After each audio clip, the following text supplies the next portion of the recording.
یہ کہانی ایک نعمان نامی لڑکے اور اس کے چاچو کی ہے۔ ایک دن ایک لڑکا جس کا نام نعمان تھا اپنے چاچو کے گاؤں جا رہا تھا۔ وہ اپنے چاچو کے گھر پر مذاق اور کھیل کے لیے بہت خوش تھا۔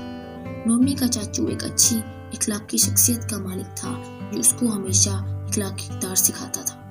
نعمان اور اس کا چاچو معمول میں باہمی محبت اور احترام کے ساتھ وقت گزارتے تھے۔ ایک دن جب وہ گاؤں کے بازار میں گئے تو انہیں ایک بچہ دکھائی دیا جو بہت غریب تھا۔ نعمی نے اپنے چاچو سے کہا، چاچو کیا ہم اس بچے کی مدد کر سکتے ہیں؟ چاچو نے مسکرا کر کہا، بیٹا غریب لوگ بھی ہمارے معاشرے کا حصہ ہیں، ہم اس بچے کو کچھ کھانے کا ذریعہ فراہم کر کے اس کی مدد کر سکتے ہیں۔ نعمان اور اس کا چچا اس بچے کو کھانا کھلانے اور کچھ کام دلوانے میں اس کی مدد کرنے لگے۔ وہ اس بچے کو ایک دوسرے کے قریب لے آئے اور اس کو اپنا دوست بنا لیا۔ اس واقعے نے نعمی کو اخلاقی درس دیا کہ ہمیں دوسروں کی مدد کرنے میں ہمیشہ فرصت ملتی ہے۔ وہ سیکھ گیا کہ زندگی میں دوسروں کی مدد کرنا اور ان کے ساتھ احترام اور محبت کے ساتھ برتنا کتنا اہم ہے۔